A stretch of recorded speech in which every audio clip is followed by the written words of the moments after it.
Hey everyone, really looking forward to talking today about bottlenecks in your business. And I want to specifically talk about how to avoid bottlenecks and get around them using systems. And how I kind of think about it is, if you had a river here and there's a dam in the way that is built either by a beaver that's trying to block it, or potentially even like an actual hydroelectric dam. And so you have this massive block and a bunch of pressure built behind this dam. Now, a way to alleviate this, because honestly, in my opinion, with business, you actually have to have a lot of structure, and you can't have a river just flowing super fast and sometimes it's really slow, super fast, super slow. That's actually why sometimes they'll build dams, not even for hydroelectricity and for creating power, but just to be able to control this system of the river, so it's not flooding and then there's nothing and flooding. Like, have a reservoir and then be able to have a controlled release of the river. And so it's not necessarily to say these are the bad things in your business, like, oh, remove the dam. It's like, no, there's got to be certain controls. There has to be a certain amount of structure in the business so it doesn't just run haphazardly. But one way to release this pressure that can build up over time against the back of this dam is to create use like a side tunnel, or they'll have a side track where it allows the water to come around the dam in the case that there is so much pressure behind this that this potentially could actually give out, or the water level could rise above the height of the dam. And so this kind of like pressure release, as I like to call it, this release here and the overspill is going to be based upon, in your business, systems. Allowing a system in the business is going to be the thing that releases some of that pressure that's built up, that's typically common around certain junctions in the business. And how I like to look at it, and what we want to look at today, is there's going to be 4 different distinct dams or blockages or bottlenecks in your business in terms of size. And one of them is going to be $100,000 in annual revenue. One of them is going to be $250,000 in annual revenue. One of them is going to be $500,000 in annual revenue, and then you're going to hit $1 million plus. And so obviously, as you grow, you can do 10, 20 million, 100 million, etc. There's more different types of bottlenecks that you're going to face. But today I want to specifically talk about these 4 different types of bottlenecks in the business.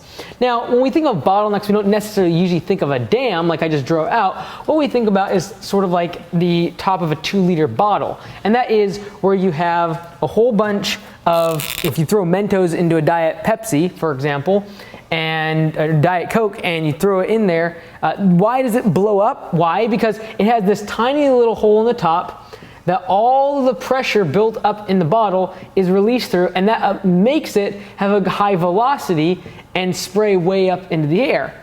And so the question is, what parts of our business are taking a huge amount of pressure, a huge amount of operational drag in the business, and then causing blow-ups, causing massive, financial, emotional, psychological issues, and massive mistakes and massive failures.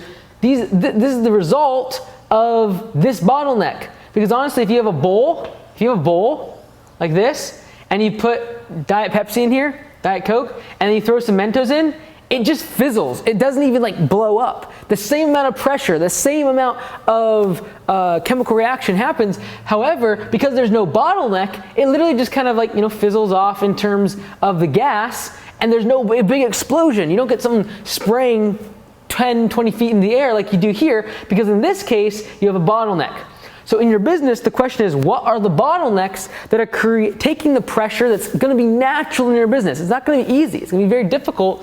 There's a lot of pressure and there's a lot of things going on in the business, but what can we do to remove these bottlenecks and open up this business so that way, instead of having bottlenecks, we have a way when the pressure does come, not if it comes, but when it comes, it doesn't create a massive blow up. And rather, we can deal with the stresses of growing the business because the bottlenecks have been removed. If you cut off the top of that 2-liter bottle that used to have a bottleneck, now you remove that, again, that same amount of pressure, the same situation, the same issue that's thrown into the business, the same employee walking off the job, the same $10,000 bounced invoice, whatever it might be, that same thing thrown in doesn't create a massive explosion and collateral damage, and now you blow up at your wife or your husband, and now you have issues in your family, and then your health starts to deteriorate, then you can't sleep, and then now you have financial issues, now you're taking on bad credit card debt.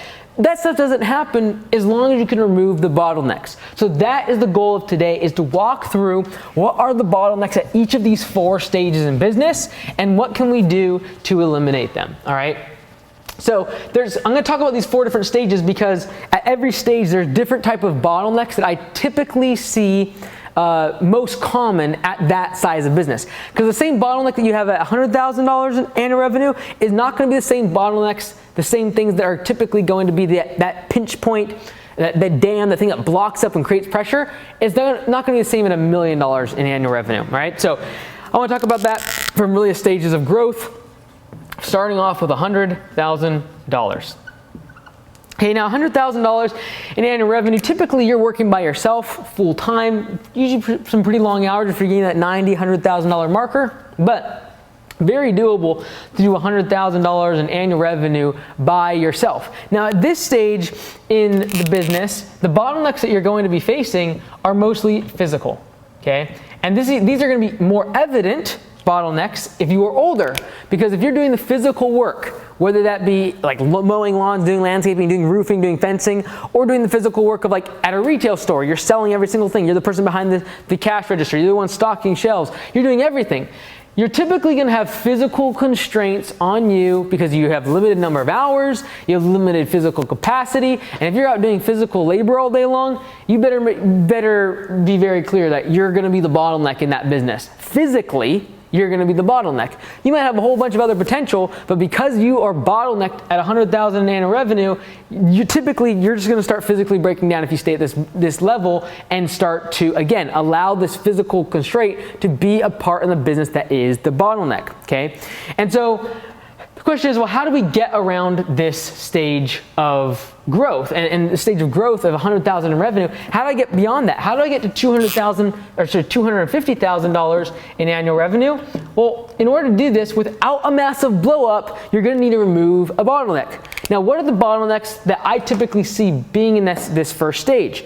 Well, we talked about physical, but how do we solve that, okay? First of all, project management videos. Now, this is most common for home improvement businesses, but the same could be applied to any type of business where you can create standard operating procedures around doing the work. Because this is the part that is your bottleneck, is doing the work, the physical actual manifestation, the physical delivery of the product or service is the part that you're struggling with in this first bottleneck of physical. And so what we want to do is, how do we create procedures, SOPs, or standard operating procedures around the work that's being done? Now, in lawn care and landscaping, for example, when we do a landscaping project, the estimator goes out and does the initial consult, but then they're going to make a video, or we call project management video, for that client, and we're going to attach it inside of a group, and that video is going to be then given off to the employees down the road to be able to do the work. What does this do? This allows you to not be the physical constraint, not have to do the physical work. The main hurdle that most people have at this stage is, how do I just get someone to do the work for me and do it right? Well, you're going to have to create project management videos. You're going to have to create SOPs, okay, standard operating procedures. Because in order to get past this stage where you're doing all the work yourself, you're going to have to hire people. That is the differentiation between stage 1 and stage 2, is you're going to have to hire people. In order to do that, though, you're going to have to make sure you have project management videos or some sort of standard operating procedures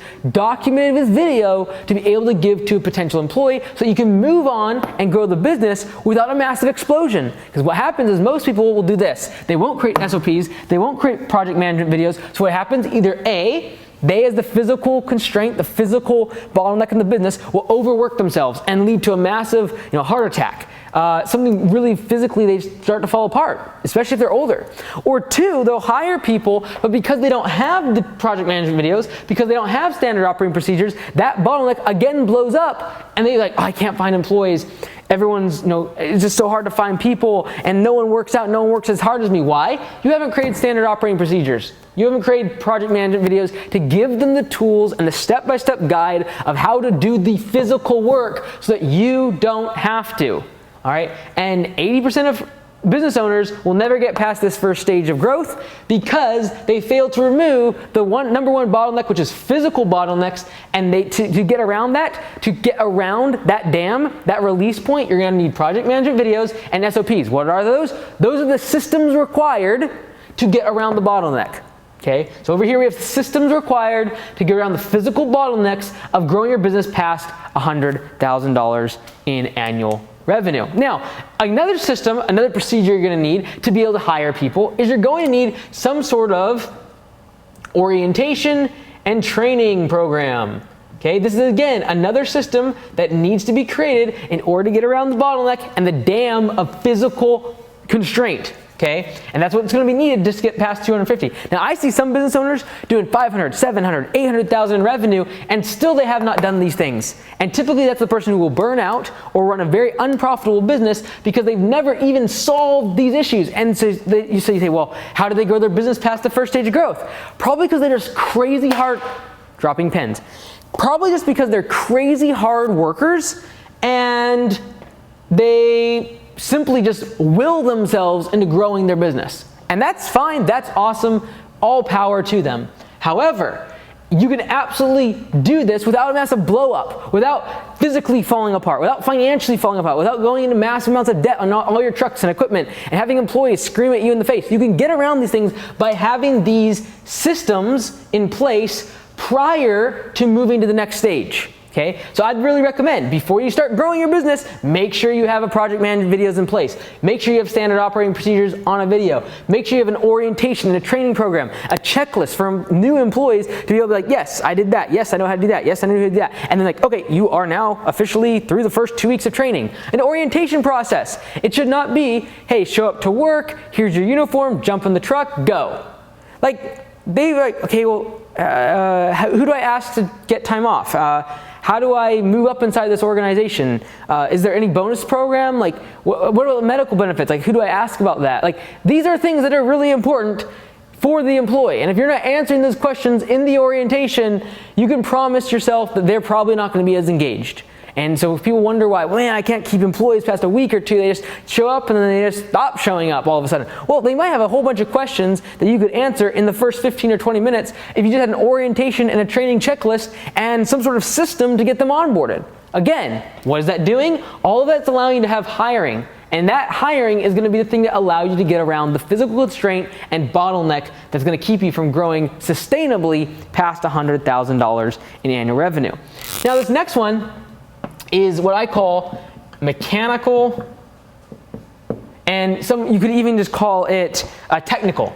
All right. So this is going to be the part of the business where you actually have technical knowledge or mechanical abilities that are the bottleneck to growing the business. Because at this stage now, you really need to know what you're doing in terms of managing multiple employees, and you physically might be able to have that handled, like the employees do their job. That's fantastic. But now you have the problem of, I've got to train them all. The technical side of the business is too much for me to be able to train all these new employees. Like, yeah, I have standard operating procedures. Yeah, I have orientation and training. But like, I've got to train these people in like some really complicated stuff, and it's taking me a long time to do that. And so at this stage, to get around this as the bottleneck, them having to know certain types of mechanics. Like if you do a roofing, they got to know all about the ladders. They got to know about the nail guns. They have to know about the shingles. They have to know about the underlayment. They have to know about how to do it around gutters and how to do it around chimneys and all these different things. And so the question is, okay, I know that there has to be a better way to do this, but yet I also know that I have to be able to have the technical ability and I have to have the mechanical ability to get the work done. So at this stage of growth, if you want to continue to grow without a massive blow up, this is when you really need to make sure you have these systems in place to allow you to get around these bottlenecks. What are those systems? The first one is going to be simplification. Okay? This is going to be where you simplify the services that you offer, simplify the products that you offer, reduce the SKUs that you offer, because simplification is going to be the way that you don't have to have as much technical knowledge. You won't need as much mechanical knowledge because you won't need as much equipment. You won't need all this complicated things, and you'll be allowed to keep growing the business past 1 or 2 or 3 employees because now you've simplified things. It's easier to get people up and trained and profitable and efficient inside the systems that you have. So simplification is extremely important at this stage of growth if you're going to alleviate or if you're going to circumnavigate a massive blow up. And the whole point here is to use these systems to get around these bottlenecks so you don't blow up, i.e. quit on the business. Most people will just quit at some stage of growth, mostly because they haven't implemented these systems. All right, the next system you're gonna have to really create at this stage is the mechanical side.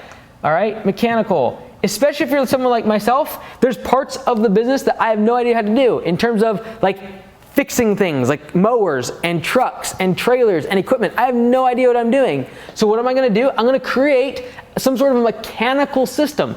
Okay, is there a checklist? Is there a way to keep and document the service records? Is there a way to document who did what in terms of maintenance on those pieces of equipment, the mechanical side of things? At this stage now, you're not in possession of all the equipment at all parts of the day. You have crews leaving without your supervision, using the mechanics, using the equipment, using the trucks, and now you've got to have some sort of system around the mechanical part. This is usually a lot of times at 250,000 revenue where I see business owners camping down on types of equipment, types of trucks, types of trailers, etc., because they get so wrapped up in the mechanics of their business and they never create a system around the fact that, like, look, we got to have a certain type of truck, a certain type of trailer, a certain type of mower, and we're just keep rolling with that. Or if that's for a mowing company. And maybe you do excavation. Okay, we're going to use a certain type of excavator, we're going to use a certain type of trailer, a certain type of dump truck, and this is how we roll. And they don't get wrapped up in like all the different fine details and the minutia of like, well, I got 3 trucks and now they leave and I can't manage them. They're driving the truck really bad, and now I'm going to spend all my weekend redoing the body work of this truck or the engine of this truck, and I got to redo the clutch. So these are the things that bog people down. These are the bottlenecks inside the business. Create a system around having the mechanical side of the business, the equipment, the assets of the company taken care of. Okay. Cost of non-revenue producing employees. All right, I'm just going to do non-revenue employees.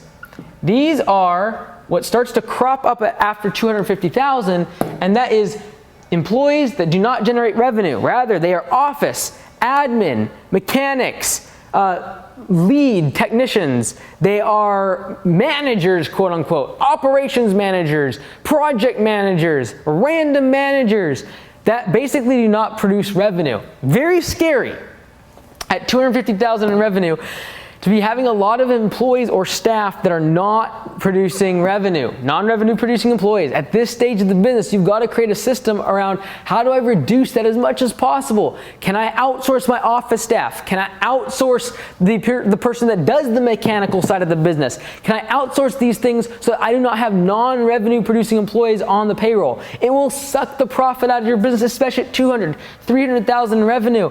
And I typically see companies that go like 3, 4, 500,000 revenue. They have like 3 office people and an operations manager and a full-time estimator. It's like, look, you have 5 people that aren't even producing revenue for the business. And if you got 3 or 4 employees out in the field, like how in the world do you expect to be able to cover your overhead? And so I see a lot of times at this stage, because there's technical and mechanical issues, because there's a lot of moving pieces now in the office and the admin, phone calls coming in, emails coming in, people way overspend on non-revenue producing employees. Their overhead goes through the roof. They get a really nice office. All of these things are because of the mechanical and technical issues that come up at this size of the business. They start getting too much trucks, too many equipment, lots of loans, non-revenue producing employees to manage all the mechanics and the trucks and the equipment, etc. Don't do that. Try to keep it lean and mean at this stage so that you don't have a ton of overhead. A ton of overhead is going to be what's keeping you from getting to 500,000 revenue. That's typically why I call this the wilderness in business, 200 to 500,000 in annual revenue, because a lot of times what happens is at this stage, because of the mechanical and technical issues inside the business, people will go overpay on equipment, they'll overpay on non-revenue producing employees, they won't simplify their business, they'll just add more services, and because of that, they don't make any more profit at 250 versus a business doing twice as much in revenue, 500,000, but they won't make a single penny more in profit. Why? Because they did the opposite of these things. They did not simplify, they added more services, added bigger services, added more complex services, and now there's all these moving parts in the business, so what do? They go get non-revenue produced employees and managers. What do? They go buy more equipment, they get more into debt because they need more trucks and equipment to add more services. And because of that, it adds more and more complexity, which adds more and more of a pressure on the bottleneck of the business, which at this stage is a technical advantage. All right, so now the third stage of growth, where we are talking about $500,000 in annual revenue, what is the major bottleneck that I see at this stage? Office, an admin. And I already kind of alluded to some of these things already, but in the second stage, the 250,000 stage, typically is gonna be like a project manager, an estimator. You start putting a lot of hierarchy in terms of team leads, et cetera, out in the field. But now office and admin, very, very important in your business. If you wanna grow past 500,000, you need good office and admin. However, this starts to trickle down into this next stage. And that is non-revenue producing employees. And now all of a sudden you have 2 or 3 office people. You have a really nice office, your overhead is high in this rent, and you have utilities like you gotta pay for the internet, and you gotta pay for the water and the power and all this other stuff. And all of this is to feed what? The office and the admin side. And as business owners, we hate office and admin work. I understand. You don't like answering the phone calls, you don't like answering the emails, you don't like having to get back to people, you don't have to like doing payroll, you don't have to doing invoicing and QuickBooks and balancing the books and all the rest of it. This is why I recommend that until you pass $500,000 in annual revenue, substantially, that you use some sort of virtual office to be able to answer your phone calls, do your emails, send out your estimates, do as much as they possibly can, because I don't want you to have to go hire somebody to be an office manager. Here's why. Number one, if you hire someone as an office manager for $50,000 and that's their salary, guess what? If you're running a 20% profit margin business, you're gonna have to do $250,000 in annual revenue just to be able to pay for their wages. 20% of $250,000 is $50,000. That's their wages. So you literally have to grow your business from $500,000 to $750,000, and you won't see any more profit in between there. Why? Because you have to hire an office person. And we're not talking about all the other overhead that comes with having an office staff, like computers and utilities and rent and all the rest of it. We're just talking about their wages. You've got to grow the business by 50% just to cover the cost of that office and admin person. This is the one we always jump to. And this is why I so often at times see people just immediately want to actually like, oh man, I have like 200,000 revenue. I need to go get an office person. I literally see people embracing this bottleneck.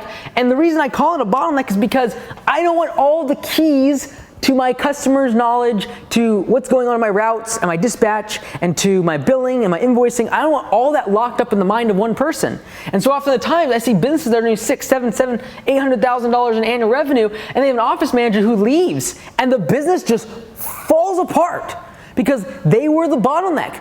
And what's so important is you cannot just hand off the bottleneck from one person to the next. You can't just be like, oh, well, I'm gonna pass the physical side of the business along to someone else, and I'm no longer the bottleneck, but now you just pass the bottleneck on. Now, if you don't have these systems, I don't care if you delegate, you can delegate to another person and they might be better at the physical work than you. And if they're really capable and experienced, it might kind of improve the situation, but it doesn't remove the bottleneck. You have to have the system to get around the bottleneck. Otherwise, you will eventually lead to a blow up. And if you hire a really great person, it might put a Band-Aid on the situation, but eventually if they leave, guess what? All that pressure is gonna be released. And I don't want that to happen when you're at the office and admin level. Because they're out here doing phone calls, they're out here doing email, they're doing billing, I can't hardly spell, billing, all these other things, and you're like, great, this is fantastic. But they're a non-revenue producing employee, and if they don't have the system of being able to have this, a duplicatable system from one person to the next, this is what I truly believe, that until you're doing well above 500,000, I'd rather have a mobile office, someone else answering the phone by the minute, doing emails, doing all my admin work, because I don't want to train someone up for 6 or 7 weeks on my CRM and how to balance the books and how to run payroll, and I train them all up just perfectly, and I know I'm paying them a really good salary, but I'm doing it for the long haul. And then what happens? They leave. And you just wasted a month and a half of your time investing all of your time and effort into what? Building a bottleneck in the business, which is basically hinging on one other person. And so if they leave, you're toast. If they ask for a big raise when you just do not have the money, you're toast.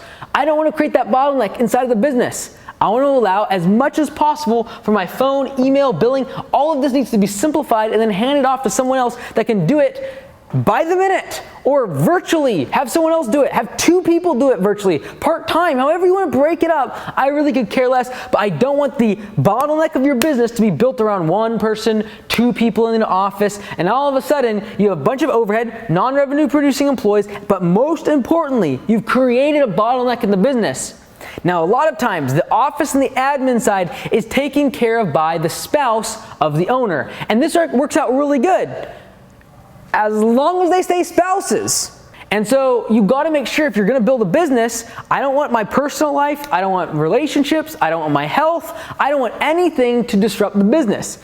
And you might get started with your family, your spouse, your wife, your kid, whatever it might be, doing the books, answering the phone, etc. But again, what happens if they aren't able to make it? What happens if they physically cannot do work anymore? What happens if there is a struggle in the relationship? Do you want that to affect the business? That's why so many businesses fail when there's a divorce, when there's some sort of friction in the relationship. The business falls apart because the bottleneck was built on some sort of familial tie with the business owner.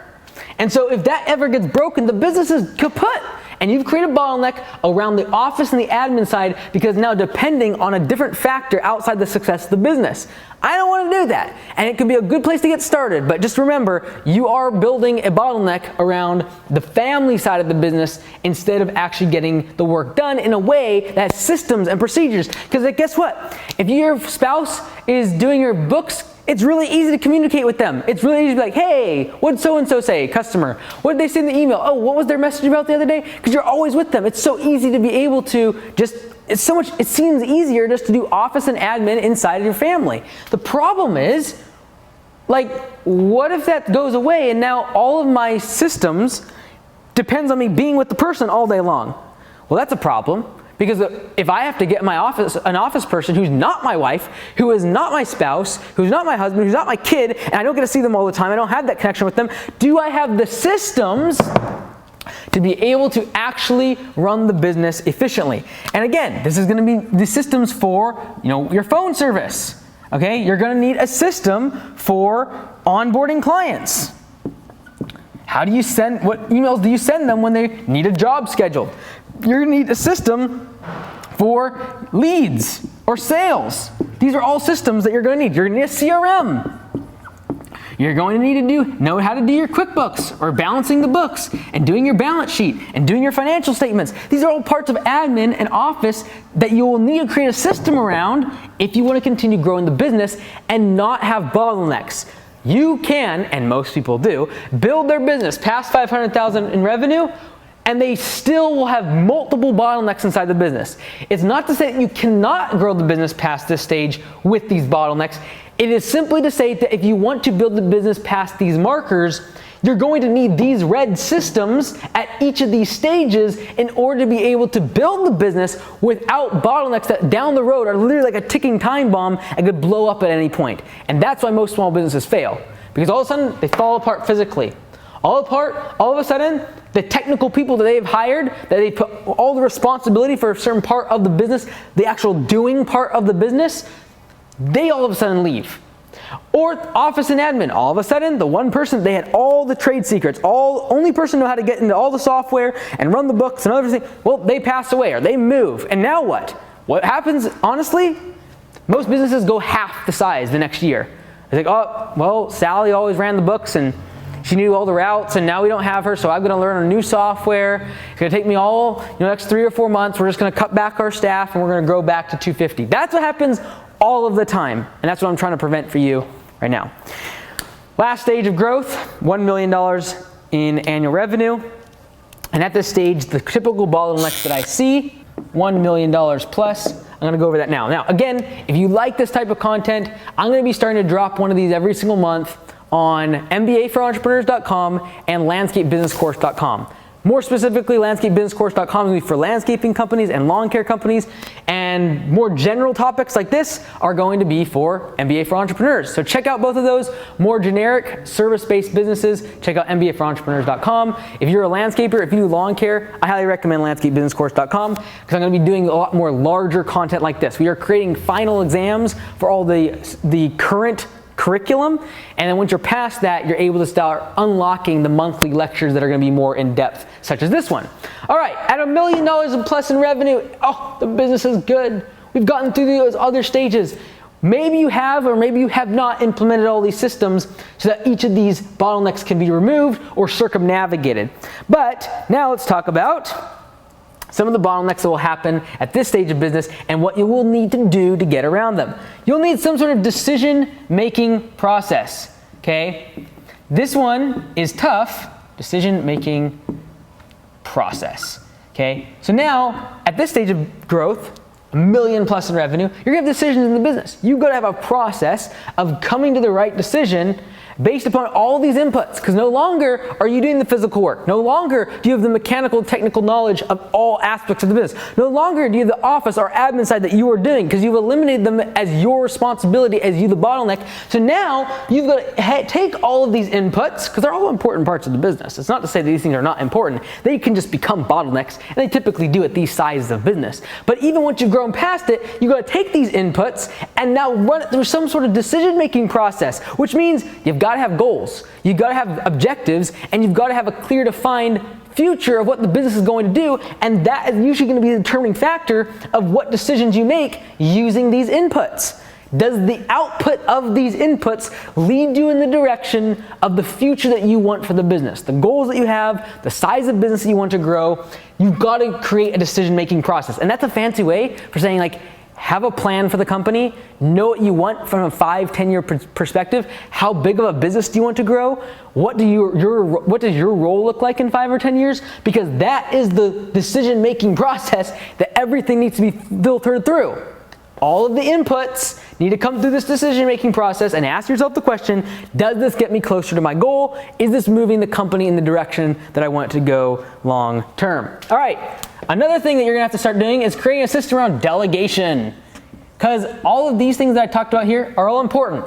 And in every single one of them, I could probably have 10 different things that you need to delegate inside of that input. Okay, the physical side, for example, let's just take this one input of physical labor or physical doing, getting the product or service actually performed for the client. Physical, you're gonna have to delegate everything from PPE, personal protection equipment.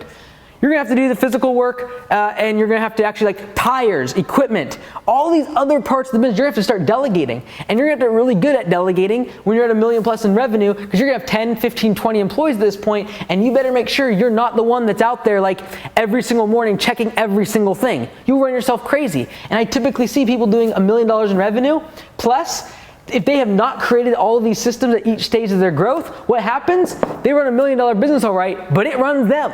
They do everything in the business, they haven't delegated anything, and if they were sick for 1 week, their business would fall apart. And the reason for that is because they are so confident in their abilities, which are amazing, and an entrepreneur type A person, they can do a lot of stuff, and that motivation is what powers them through all these stages without having to use these systems. But I promise you, having these systems at each of these stages of growth will allow you to get past $1 million in revenue and not pull out your hair every single day and not lead to the massive Mentos and Diet Coke blow up that happens in so many businesses that causes them to quit and fail. You're gonna have to become a good meetings person.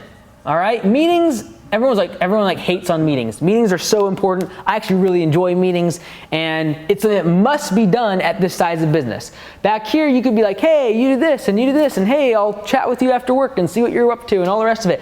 You don't have to have meetings because you're gonna start having mid-level managers. And in order to have mid-level managers, it means that you're not gonna have direct contact with every frontline team member. And so what are you gonna have to do? You're gonna have to start figuring out how to have meetings with your mid-level managers so that you're all unified in front of the frontline team members. And meetings are very important. I don't care if it's safety meetings with your frontline staff. I don't care if it is equipment maintenance meetings with your mechanics and the people who are doing the technical side of the business. I don't care if it is about systems and procedures inside the office and the admin. You've got to get good at doing meetings, communicating with people. You've got to create a system for those meetings. How do you present? How do you have an agenda? How do you make sure that you wrap up and give the actual points that people need to work on until the next meeting? You're gonna have to get good at meetings when you're building a business above $1 million. And you can't micromanage. Through all of this, you cannot micromanage at this size of business. If you're bouncing back into the office, if you're telling people how they should be answering the phone, you're jumping in like, no, this is how you do it. And then you're seeing someone fill up the gas in the shop in the morning, you're running over, no, don't do this, don't do that, don't do that. That is not being involved. That is micromanaging. And if you're running back and telling people, oh no, you gotta make sure you edge this and do this right, do this wrong, you're building $1 million, $2 million, we're talking $10 million business, you can't be jumping in and being a helicopter manager. It's like, oh, no, you gotta do it like this. And then you jump into their situation and start fixing it, telling them how they're doing it wrong, and micromanaging. You've got to now start leading through delegation, leading through other people, allowing leaders to grow up underneath you, and you've got to create a system around that form of leadership. You've got to develop that leadership. You've got to have meetings around that leadership. You've got to cultivate them and educate them on becoming a better manager and a better leader. So, these are the 4 different stages of business, all the way from 0 to well above $1 million in annual revenue. And at each of these stages, there's bottlenecks. There's points in the business that are crucial, important points, but they can build up pressure and cause a massive blowout, a massive failure, a massive explosion if there is not a system to fix it. And everyone's always like, man, what are systems? Tell me about some systems. Okay, all of these red things are just a few of the systems required to get around these common bottlenecks that I see at certain sizes of business. And you might talk to someone who's like, you gotta talk about management and leadership and all the rest of it. And that's important, but honestly, that system is only gonna be super necessary once you're past $1 million in revenue. If you're just getting started, the type of systems you need to really be focused on is like, do I know what my standard operating procedures are? Do I take videos of jobs and projects so I can pass it along to somebody else? Do I know how to give orientation to a new employee and train them up? These are the type of systems you need to focus on because the size of your business matters. The size of your business is going to be the determining factor of what systems you need to be focused on.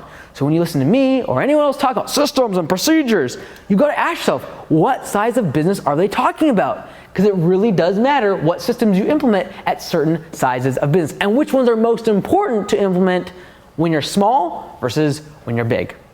Cool. I really hope that was helpful. If it was, let me know in the comments what kind of jumped out at you and spoke to you. This is the type of content I want to do at least once a month on landscapebusinesscourse.com for all landscapers, green industry professionals, and lawn care professionals, and then any other business that wants more generic business foundational concepts in addition to the curriculum that's already built there, MBAforentrepreneurs.com. Check those out. I'd love for you to be there, and I'd love for you to join us in about 4 to 6 weeks when I can post one of these more longer form lectures that don't do well on YouTube. They're not going to get a bunch of views, not going to do well on YouTube. But inside the courses, I can share this content for our community, and I think it'll really help your business. Check it out today.